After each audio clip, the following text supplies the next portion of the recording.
Hi, I'm Tash. I'm the head nurse at Veterinary Cardiologists Australia, and today I want to explain to you how to place a Holter monitor on a dog. To start off, you want to clip 5 1" by 1" sections on the side of the dog. You want to clip the lowest section on the right-hand side, basically where you feel the apex beat of the heart or the heart beating the strongest. That is the first point that you want to clip, and there will be 3 clips on the right-hand side of the dog and 2 on the left-hand side.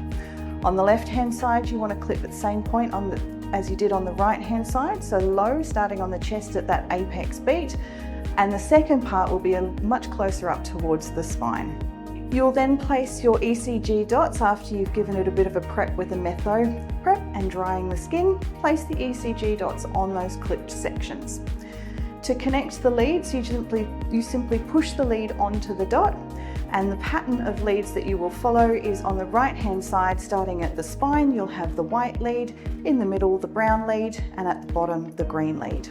On the left-hand side, at the top, near the spine, you'll have the black lead, and at the bottom of the chest, you'll have the red lead.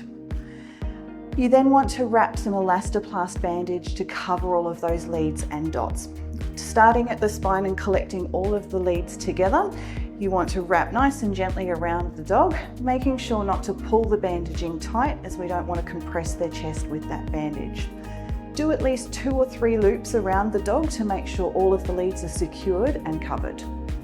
From there, if you have a halter jacket, you can actually place the halter jacket on the dog and feed the leads through the hole. You can connect the leads from there to the monitor by clipping them together, and then insert the battery into the top, replacing the cover. To start the monitor recording, you press and hold the black button at the bottom until you see the monitor switch on. It will then flick through 3 screens showing you each of the 3 leads recording, and to start the recording, once you've seen those screens, you press and hold that black button until you see an R and a downward arrow. From there, you can secure it into the halter jacket and then secure the halter jacket from there. If you don't have a halter jacket, you can place the halter monitor into a plastic sleeve and then wrap it with some soft band and then with some elastoplast from there, and then use the elastoplast to secure it to the dorsal area of the dog or the spine area of the dog to make sure it's nice and secure. The most important thing with the halter monitors is that they don't get wet or they don't get damaged. So please just take in mind when you are placing the monitors to ensure that you're placing them nice and securely so the dog can't chew it and that all leads are covered. One of the best tips for application is just making sure that the fur is clipped as close to the skin as possible, as if there is a little bit of fur sitting there, that will interfere with the reading for the halter monitor.